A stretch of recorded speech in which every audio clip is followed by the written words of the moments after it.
You've been taking magnesium for months now. Maybe it's supposed to help you sleep better. Maybe you're hoping it'll calm those racing thoughts at 2 in the morning, or finally ease the muscle cramps that have been waking you up for years. And you're following the bottle. You're taking what it says to take, but nothing's changing. The sleep is still fitful. The anxiety still creeps in, and you're left wondering, is this supplement just a waste of money, or is something else going on? Here's what most people don't realize. There's a very good chance you're not actually using magnesium the way it's supposed to work. And I'm not talking about some exotic form you have to hunt down online. I'm talking about 3 massive mistakes that are so common, they're practically invisible. Mistakes that people with the best intentions are making every single day while thinking they're doing everything right.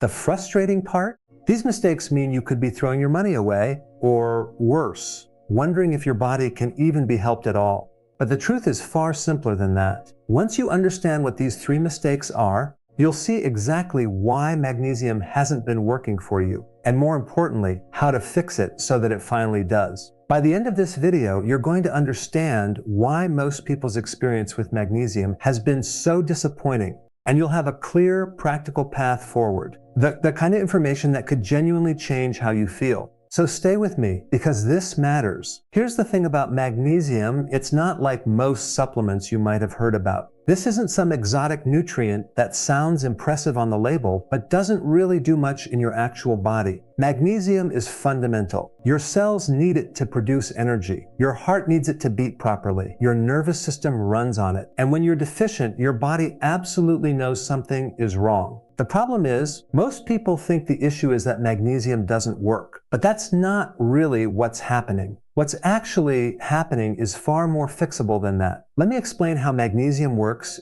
in your brain and body so you understand why this matters. Inside your brain, you have what you could think of like a gas pedal and a brake. Imagine glutamate as that gas pedal. It's the chemical that gets your neurons firing, that lets you focus, react quickly, and handle complex thoughts. That's essential. But then your brain also needs to be able to turn that off. That's where something called GABA comes in. GABA is your brake pedal. It calms everything down. It tells your nervous system it's time to relax, time to sleep, time to recover. Now here's where magnesium comes into the picture. Magnesium is like the key that makes that brake actually work. Without enough magnesium, your brain's brake pedal doesn't function properly. So even though your body is exhausted, your brain just keeps running. It's like trying to drive with your foot stuck on the gas and the brakes aren't responding. You're tired, but you can't sleep. You're stressed, but you can't calm down. You feel anxious for no reason. You get irritable over small things. Your muscles twitch or cramp. Your heart might even start skipping beats or racing. And here's where people get confused. All of these symptoms, insomnia, anxiety, restlessness, muscle tension, heart palpitations, they look exactly like stress. They look like high cortisol. So people think they have a stress problem. They buy ashwagandha. They try meditation. They attempt relaxation techniques. And sometimes those things help a little bit. But if the real problem is magnesium deficiency, you're treating the wrong thing. You're like a mechanic trying to fix an engine by polishing the paint. The real issue is that your brain literally cannot turn off that gas pedal without sufficient magnesium. And the standard amount of magnesium that most supplements contain, the amount printed right there on the back of the bottle that says you should take it, that amount was never designed to fix this problem. Let me be really clear about this. The recommended daily amount of magnesium isn't based on what your body actually needs to thrive. It's not based on what will make you feel better, sleep better, or have fewer muscle cramps. It's based on something much more basic, what you need to not get seriously sick. It's the bare minimum to prevent major deficiency diseases. And that's a crucial distinction that almost nobody understands. That's the first mistake, really. And once you understand what the recommended amount actually means and what it doesn't mean, you'll start to see why your magnesium supplement hasn't been working and why so many people give up on it thinking magnesium itself just doesn't work. But it does work. You've just been using the wrong amount. So let me break down what RDA actually stands for, because this is where the confusion starts. RDA means recommended dietary allowance. And here's the official definition. It's the average daily level of intake that's sufficient to meet the nutrient requirements of healthy individuals. Read that carefully. Healthy individuals, not people with insomnia, not people with muscle cramps, not people with anxiety or high blood pressure or any condition that actually demands more from their body. It's for people who are already healthy. The RDA for magnesium was set back in 1997, and when they calculated it, they based it on the average body weight of women at that time, around 133 pounds, and men at around 166 pounds. Now think about that for a second. It's been almost 30 years. The average person today weighs considerably more than that. So if the calculation was already adjusted for body weight back then, and people are heavier now, the RDA hasn't been recalculated to match. It's just sitting there, frozen in time. But there's something even more important than that. If you're one of the millions of people dealing with serious muscle cramps, insomnia, or anxiety, your body's demand for magnesium goes up significantly. You're not in the healthy person category anymore. Your requirement changes. It's like someone asking, how much water does a person need to drink? Well, if you're sitting in an air-conditioned office all day, the answer is different than if you're running a marathon in the desert. The conditions matter. They change the requirement. And on top of that, think about your actual life. Do you drink coffee? Caffeine depletes magnesium. Do you eat sugar? That depletes it too. Do you exercise, especially intensely? That increases your demand for magnesium dramatically. Are you under stress? Stress burns through your magnesium stores. For most people reading this, the answer to at least some of those questions is yes, which means the RDA isn't designed for your actual situation. It's designed for a theoretical, healthy person eating a perfect diet with no stress and no caffeine. That person barely exists. So here's where the second massive mistake comes in, and this one is even more important than the dosage issue, because even if you were taking enough magnesium, there's a good chance you wouldn't absorb most of it. The type of magnesium matters enormously, and most people are taking the wrong kind without realizing it. The most common form you'll find on store shelves is magnesium oxide. It's everywhere. It's cheap to manufacture. You can fit a lot of it into a single capsule, which sounds convenient, right? 1 pill instead of 3. That seems like a win. But here's the problem. Magnesium oxide has an absorption rate of only about 4%. 4%. So if you're taking a 400 milligram tablet of magnesium oxide, your body might actually absorb around 16 milligrams. 16. The rest of it sits in your digestive system, and that's when the trouble starts. All that unabsorbed magnesium pulls water into your intestines. That's why people taking magnesium oxide report diarrhea, cramping, and all kinds of digestive distress. They think magnesium gives them stomach problems, but really, they're taking a form their body can't actually use, and it's just passing right through them. And here's what's really frustrating. Most of the research on magnesium was done using magnesium oxide, precisely because it's cheap and easy to use in studies. But that research is fundamentally limited. You can't give people high enough doses to see real benefits because they'd all end up with severe digestive problems. So the studies show weak results, and people conclude that magnesium doesn't really work. But the magnesium oxide isn't working. That's the real story. There are better forms that your body can actually absorb and use. And that changes everything. The best form of magnesium to take is magnesium glycinate. And once you switch to this form, you'll understand why the previous form left you frustrated. Magnesium glycinate doesn't cause the digestive problems that magnesium oxide does. Your body can absorb roughly 80% of it compared to that 4% from magnesium oxide. That's a massive difference. But it's not just about absorption. The glycine part, that's the amino acid bonded to the magnesium, actually has its own benefits. Glycine helps calm your nervous system. It increases something called GABA, which is that brake pedal we talked about. So magnesium glycinate is doing double duty. It's delivering the magnesium your brain needs to turn off that overexcited state, and the glycine itself is also helping to calm things down. Now let's talk about dosage, because this is where people make their third major mistake. They follow the label. They take 400 milligrams once a day.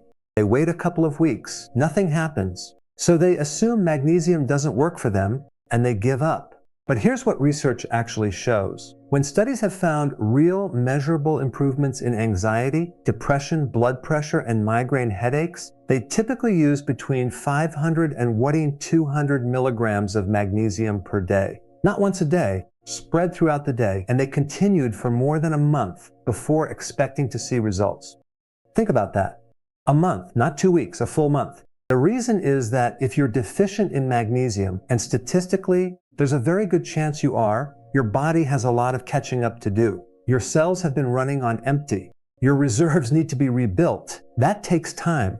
A clinical group studying magnesium deficiency stated that the minimum dose to actually begin correcting a deficiency is around 600 milligrams per day. 600. That's already higher than what most bottles recommend. And remember, that's just the minimum to start correcting the problem. It's not the dose to feel amazing. It's the dose to start moving in the right direction. So here's what I recommend. Take 300 to 400 milligrams of magnesium glycinate 3 times a day. Spread it out, morning, afternoon, evening. That gives you a consistent supply throughout the day. Your nervous system gets the support it needs when you need it most, and you're not overwhelming your digestive system with a huge dose all at once. Now, here's something really interesting that most people don't know. If your problem is specifically an overactive brain, if you have insomnia despite being exhausted, if you have muscle twitches or jaw clenching, if you grind your teeth at night, if you have restless leg syndrome,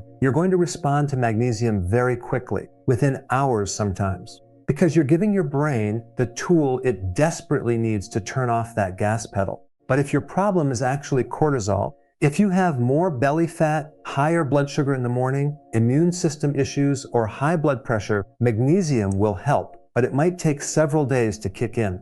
The key is to know which problem you actually have. They feel similar, they produce similar symptoms, but they have different solutions. Magnesium handles the brain overstimulation. Other things handle the cortisol issue. And honestly, you might have both. Many people do. The good news is magnesium helps with both problems.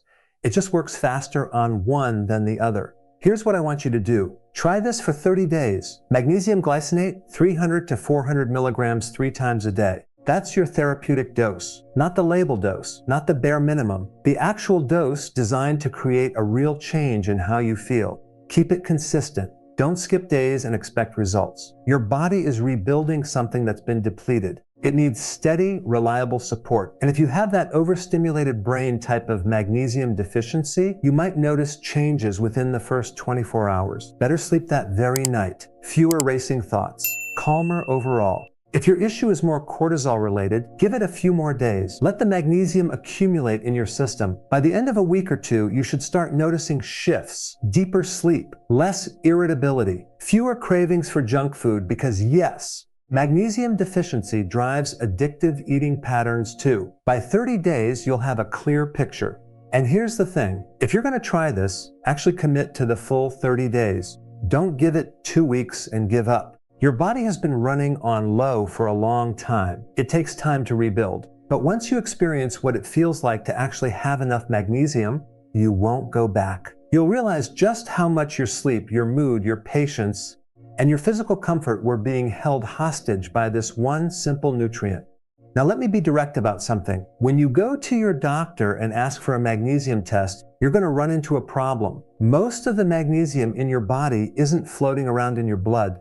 It's inside your cells. Only about 1% is in your plasma. So a standard blood test won't tell you anything useful. Your bones will literally dump magnesium into your blood to keep that 1% stable, even if you're severely deficient everywhere else. So you can have a normal blood test and still be profoundly magnesium deficient. The only reliable way to know if you're deficient is to try magnesium and see if you feel better. And honestly, that's the best test anyway. Your body will tell you the truth. Here's what I want you to remember. You've been struggling with sleep, anxiety, muscle cramps, maybe heart palpitations. You've tried things.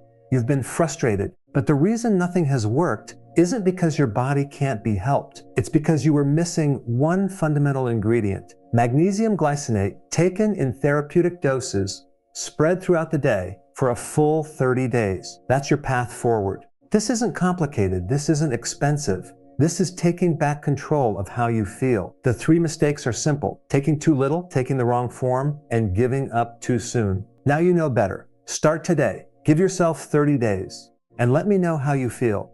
You deserve to sleep through the night. You deserve to feel calm. You deserve to feel like yourself again.